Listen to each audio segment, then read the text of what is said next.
Meninas, meninos, olá!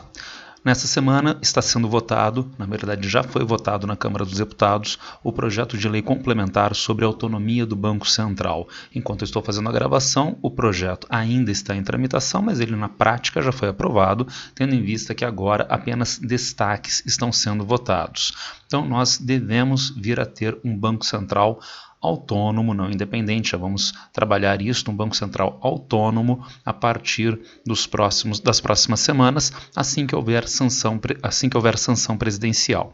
É interessante nós debatermos então quais são as necessidades, quais são as potencialidades, quais são os problemas relacionados com esta ideia de Banco Central autônomo, de desvinculação do Banco Central da estrutura de funcionamento político, né, da estrutura de funcionamento da política da sociedade. Então nós vamos começar a debater isto a partir de agora, no Banco Central, autonomia ou independência. Vejamos. Primeiro, o que é o Banco Central? Tá certo? Missão do Banco Central: assegurar a estabilidade do poder de compra da moeda em um sistema financeiro sólido e eficiente. Algumas atribuições do Banco Central seriam controlar o mercado de crédito, habilitar e fiscalizar instituições financeiras. Quem organiza as instituições financeiras no seu funcionamento cotidiano, né? Quanto de recursos financeiros estão disponíveis na economia. Tudo isto, entre outras, são funções do Banco Central, tudo bem? Agora, o que é Banco Central independente? O que é Banco Central autônomo? Vejamos. Essa instituição tão importante, Banco Central, é independente quando pode estabelecer suas próprias metas, como por exemplo meta de inflação, e tem recursos próprios para implementação dessas metas. Aí o Banco Central é dito independente. E quando ele é autônomo, tem recursos próprios para atingir metas, mas essas metas não são estabelecidas pelo próprio Banco Central. Ele tem apenas autonomia de exercício de função, mas ele não estabelece, por exemplo, as metas inflacionárias. É o caso do projeto de lei em tramitação agora aqui no Brasil. Vejamos, Brasil, Conselho Monetário Nacional é quem estabelece as metas de inflação. E quem faz parte desse Conselho Monetário Nacional? Ministro da Economia, Paulo Guedes, portanto ligado ao Poder Executivo, nomeado pelo Presidente da República, o Presidente do Banco Central e o Secretário Especial da Fazenda, que é ligado ao Ministério da Economia, tá certo? E, portanto, haveria uma vinculação do Poder Executivo no estabelecimento das metas de inflação, e o Banco Central apenas teria os recursos próprios autônomos para atingir estas metas inflacionárias, tudo bem? E se houver alguma discordância, e se estabelecida essas metas por esta comissão tripartite, né? Se estabelecidas essas metas, o Banco Central estiver gerando uma ação em desagrado ao governo federal. O que fazer então? O que o presidente pode fazer? Vejamos. É o que está em discussão no projeto de lei em tramitação, praticamente já aprovado. Eu tirei isso do Poder 360, está marcado aqui, olha só, né, uma forma esquemática, o projeto de lei originário do Senado e como ele foi levemente alterado na Câmara dos Deputados, tá certo? Destacaria para vocês duas partes aqui, ó. Primeiramente, essa daqui. Então, o presidente do Banco Central passaria a ser nomeado, como ele é hoje, pelo presidente da República, mas durante o seu mandato. Durante o mandato do presidente da República e não no início do mandato do presidente da República, tá certo? Ainda mais, ele teria um mandato fixo de 4 anos. E, portanto, o nomeado que está, ele vai avançar junto potencialmente ao exercício do próximo presidente da República. E por que ao próximo presidente da República? Porque nomeado o presidente do Banco Central, o presidente da República não tem mais prerrogativa de demissão, de afastamento desse presidente do Banco Central, tá certo? Fazendo com que haja uma desvinculação operacional entre o Banco Central e a presidência da República. Então, de repente, está estabelecida a meta de inflação, inclusive com 2 entes que são originários do governo federal, o secretário da Fazenda e o ministro da Economia. Mas a maneira como o Banco Central está operando para se atingir esta meta inflacionária não está do agrado do presidente. Então, o que o presidente poderia fazer? Afastar o presidente do Banco Central e nomear outro que seja mais alinhado às suas políticas econômicas. Mas, não. Doravante ele não pode mais fazer isto, porque ele não tem mais o poder de demissão do presidente do Banco Central, tudo bem? E como é no resto do mundo, não é? Tirei também do site Poder 360 o que eles colocaram como uma pequena lista de países que tem Banco Central independente, eles colocaram não autônomo, olha, independente e sem Banco Central independente. Aqui nós temos uma amostra de como às vezes o jornalismo manifesta ignorância e ou má fé.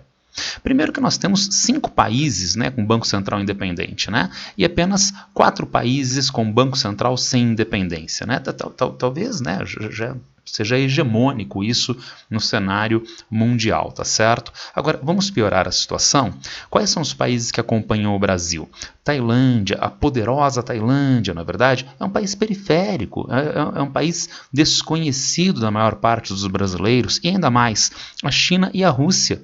São países que frequentemente aparecem muito negativamente na imprensa do mundo ocidental e na imprensa brasileira que reproduz essa imprensa do mundo ocidental, tá certo? E eu perguntaria ao Poder 360, já que ele colocou lista de Banco Central independente e sem independência, então por que não colocou o Banco Central de Israel, que também não é independente? Porque Israel é um país queridinho de setores conservadores, reacionários aqui do Brasil. Né? Então é melhor, já que a gente quer, né, cultivar a ideia de independência do Banco Central, talvez o Poder 360 esteja querendo isso, não é? Então é melhor colocar o Brasil ao lado de países tão claramente periféricos ou países que não são bem-vindos a esses setores conservadores reacionários aqui do Brasil. Colocar Israel e estragar um pouquinho essa lista, né, Poder 360. Então, como eu disse, frequentemente um assunto tão importante como este é tratado de maneira ignorante ou mal intencionada pelos meios de imprensa. Vejamos. Um recorte cronológico. Hoje nós temos então essa tendência de bancos centrais autônomos ou independentes. Isso está enraizado aonde? Está enraizado nos Estados Unidos dos anos 1930, tá certo? Né, das reformas econômicas implementadas com o New Deal do presidente Roosevelt, né, em um contexto, à época, keynesiano, tá certo? À época, um contexto keynesiano. Porém, só houve fortalecimento, um avanço mais significativo da ideia de independência do Banco Central a partir dos anos 1990, com o avanço da ideia de Banco Central autônomo e ou independente na União Europeia, no Reino Unido, na Argentina. O Banco Central Europeu, por exemplo, é independente. Ele estabelece metas de inflação e ele tem os recursos próprios para atingir essas metas inflacionárias, tá certo? Quando então houve essa maior difusão de independência de Banco Central? Ora, com o avanço do neoliberalismo, não é verdade? Com o avanço do neoliberalismo. E será que isso é bem-vindo? Acompanhando Wolfgang Streeck, ele nos diria que o neoliberalismo, avançando, por exemplo, na Europa, não trouxe apenas independência do Banco Central Europeu, né? Trouxe mais uma coisa. O neoliberalismo trouxe o fim daquilo que ele chama de capitalismo democrático. O capitalismo democrático, no entendimento de Streeck, se aproxima, por exemplo, do ponto de vista econômico, do keynesianismo. Se aproxima do ponto de vista da relação Estado-sociedade com o estado de bem-estar social. Mas por capitalismo democrático, Wolfgang Streeck dá um forte componente político, em ciência política, né, as relações de poder na sociedade. E, portanto, em capitalismo democrático, o ideal, o pano de fundo de negociações, da criação de canais de comunicação, da institucionalização de canais de comunicação entre diferentes setores da sociedade civil e entre diferentes sociedades organizadas politicamente, entre diferentes países, o que dava, portanto, uma condição prática de melhoria da distribuição de renda renda, de maior segurança do ponto de vista social para o cidadão, de menores tensões entre os países neste ambiente negociado. O avanço do neoliberalismo, na leitura deste autor alemão, levou ao fim desse capítulo, desse capitalismo democrático. O neoliberalismo trouxe o fim desse capitalismo democrático e, consequentemente, nós temos fenômenos como crise econômica e social, como o Brexit, recentemente finalizado, ou encaminhado com a agora definitiva saída do Reino Unido da integração europeia. Então, se alguém quiser elogiar o neoliberalismo e a independência do Banco Central Europeu, lembrem-se do capitalismo democrático falido na leitura de Wolfgang Streeck. Se alguém quiser elogiar o Banco Central Europeu independente, lembrem-se que ele fez parte da Troika, junto com a Comissão Europeia e o Fundo Monetário Internacional, exercendo enorme pressão sobre a economia grega em crise na primeira metade, em meados dos anos 2010. Entre outras coisas, o Banco Central Europeu Independente contribuiu para uma cena como esta. O empresário aposentado saiu de casa para pegar a aposentadoria da esposa que estava com problemas de saúde, mas ele tinha passado em 2 bancos e os 2 bancos estavam fechados por determinação do governo grego e seguindo as determinações da Troika, mas ele foi a um 3º banco que estava aberto, que bom, para resgatar esse dinheiro tão importante para a sua sobrevivência, para a sobrevivência do casal. Mas a legislação grega, acompanhando as imposições da Troika, estava proibindo resgate dos recursos. Resultado, ele ficou sem dinheiro. Depois de tudo isto, a única coisa que sobrou a ele foi literalmente desabar. Ele se sentou na porta do banco e simplesmente começou a chorar. Então, será que é esta forma de condução da economia que é bem-vinda para nós? Não, não parece, não parece. No Brasil, é uma boa hora para se votar esse projeto? Esse projeto não é novidade, eu coloquei aqui para vocês, esse projeto vem de há tempos. Vejam vocês, era o projeto de lei complementar 200 de 1989.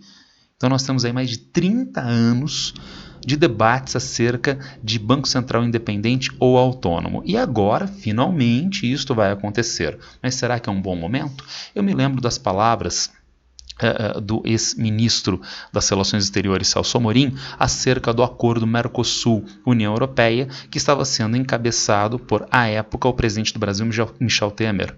E o Celso Amorim disse, é um governo fraco, não foi um governo eleito, eu até poderia dizer muito claramente, um governo golpista. Então ele não tem legitimidade para fazer um acordo dessa envergadura. E agora? Em analogia a essa ideia de um governo que tem problemas, o governo agora é cheio, é farto em problemas. Vejam vocês, trata-se de um dos piores momentos da história política do país, tanto no Congresso quanto na presidência. Fisiologismo, apelo reacionário e ausência de debate popular efetivo. A ideia de alinhamento da presidência da República com o chamado centrão no Congresso Nacional, que são os setores mais conservadores, fisiológicos, toma lá da cá, me permitam vulgarizar, toma lá da cá, que tem na política brasileira. Eu acho que nem em governo Collor a situação era tão precária quanto agora e, portanto, é a pior hora para nós debatermos um projeto como este, para nós aprovarmos um projeto como este. Ainda mais, estamos vivendo a pandemia, baixa atividade econômica, o desemprego está atingindo 14 milhões de pessoas, segundo o IBGE. Não há ainda substituto do auxílio emergencial. Então, com todos esses problemas, mas o Congresso resolveu votar a autonomia do Banco Central. Realmente parece totalmente inadequada esta ordem de prioridades e a gente só entende esta inversão de prioridades, votar a autonomia do Banco Central ao invés de discutir todos esses assuntos mais graves, reforçando isso daqui. É uma das piores horas políticas do Brasil na sua história. BC autônomo ou independente. Então, quais são os argumentos para que isto venha a ser realizado? Mas quais são os problemas e quais são as outras possibilidades? Vejamos. Banco Central independente. Para que fazer o Banco Central independente? Liberdade frente às pressões políticas. Como nós vimos então, o presidente da República indica o presidente do Banco Central, mas o presidente do Banco Central pode atuar livremente porque ele não pode ser afastado do cargo pelo presidente da República. E, consequentemente, quem defende a ideia de Banco Central autônomo diria gestão técnica da política monetária. Então, o presidente da República quer de tal ou qual forma a política monetária com vistas a que ele tenha ganhos políticos, com vistas a que ele eleja alguém que ele queira, que ele possa se reeleger. E isto causaria ônus à atividade econômica, ônus a todas as pessoas. De fato, isso não seria nada bem-vindo. De fato, isto não seria bem-vindo. Mas vejam um argumento usual de quem defende a ideia de Banco Central autônomo ou independente. Gestão técnica da política monetária. E, portanto, por esse entendimento, existe uma matematização. Existe um caráter preciso, exato, inerente à economia, tá certo? E daí a política é uma coisa de homens, né? Uma coisa da sociedade, tá certo? A política tem os seus sabores, né? Isso atrapalharia a matemática, o caráter exato, necessário, inerente à atividade econômica. Há, entretanto, quem discorde disso. Vejamos. A economia não existe efetivamente desvinculada da política. Outro erro sério tem sido a crença de que a política monetária a política monetária é política e socialmente neutra. Porque ela seria técnica, né? Então a política monetária seria neutra. Continuando, igualmente errado tem sido a incapacidade de reconhecer o papel político da própria economia na dialética entre empresa privada e Estado. Então a economia não é uma ciência exata. A economia não está livre da política, ao contrário, a economia é sempre política. E nós devemos dar um pouco de atenção a essas palavras, porque não são minhas, são de Galbraith no seu pensamento econômico em perspectiva, acompanhando esta mesma ideia e trazendo novamente para Banco Central Autônomo Independente. A nossa saudosa Maria da Conceição Tavares esteve nos anos 1990 em um programa Roda Viva, e ela foi perguntada sobre Banco Central Independente. A resposta dela, incisiva, como sempre, ela respondeu dessa forma: independente de quem, meu companheiro? Eu é que pergunto, independente de quem? Banco Central Independente. Mas independente de quem? Eu respondo, independente da sociedade, independente dos debates, dos encaminhamentos produzidos democraticamente, de quem exerce a economia, de quem desfruta da economia, de quem exerce a economia nesse pensamento neoliberal. Desculpem, houve uma queda de energia aqui, vamos tentar continuar.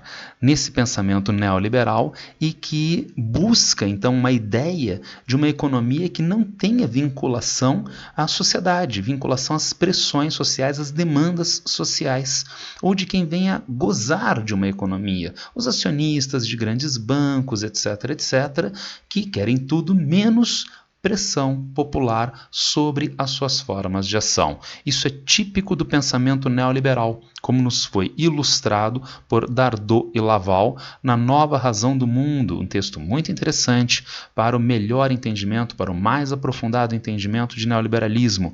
Neoliberalismo é avesso à democracia, neoliberalismo é avesso ao debate popular, e daí uma série de iniciativas para afastar a sociedade da política em geral e da economia em especial. Iniciativas, entre outras, como esta de Banco Central Autônomo, de Banco Central Independente. Há outras formas de nós abordarmos isto, entretanto. Vejamos, visões acerca de Banco Central e política econômica. A visão neoliberal é de busca de estabilidade de preços e estabilidade financeira dentro do projeto da Câmara dos Deputados, como nós vimos até agora, tá legal? Mas existe outra forma de nós pensarmos a ação do Banco Central ou da política econômica em geral. Vamos ver? Exercício efetivo de política econômica. O objetivo da política econômica deve se voltar para a estabilidade macroeconômica, um conceito mais amplo do que a mera estabilidade de preços, ou seja, deve procurar reduzir as incertezas que são inerentes aos negócios na economia. Estabilidade de preços e aumento de produto e do emprego podem ser compatíveis dentro dessa visão e, para tanto, o governo deve fazer uso de um instrumento de política econômica mais amplo do que a mera política monetária. Nessa perspectiva, sustenta-se que, para se atingirem os objetivos múltiplos da política, crescimento econômico e estabilidade de preços, tem estabilidade de preço. Ninguém está falando de defesa de inflação, tá legal? Então tem estabilidade de preço, mas, veja, com crescimento econômico. É necessário uma maior coordenação de políticas. Política monetária, está aqui, política monetária, mas também política fiscal, cambial, salarial. Ou seja, devem-se avaliar os impactos conjuntos da adoção das políticas sobre o conjunto de objetivos como um todo. Assim, a coordenação de políticas é fundamental para se alcançar a almejada estabilidade macroeconômica no texto de De Paula. Daí eu me lembro, por exemplo, de Mailson da Nóbrega, ex-ministro da Fazenda, há alguns anos, dizendo que quem é contra a independência ou autonomia do BC deve ser favorável à ideia de que a inflação gera crescimento econômico. De um primarismo, né? É ofensivo uma fala como essa, tá certo? Então, vejam, está marcado aqui, tá certo? Então, tem a política monetária, tem a questão da contenção dos preços, né? Da estabilidade de preços. Então, ninguém está defendendo inflação, muito menos inflação que gere crescimento econômico, mas ver a economia, isto sim, de uma maneira ampla, e ver a economia de uma maneira ampla com vistas também a que haja benefícios distribuídos, amplos à sociedade que participa do processo produtivo. Consequentemente, parece muito pouco bem-vindo, neste momento, nós termos a autonomia do Banco Central. Na verdade, e como nós vimos, apenas neste momento tão lamentável da política brasileira é que a gente pode ter a tendência de autonomia do Banco Central. Tudo bem? É um assunto bastante polêmico. Se alguém quiser comentar alguma coisa, basta me encontrar nas redes sociais. Desculpem a queda de energia. Abraço para todos e boa sorte.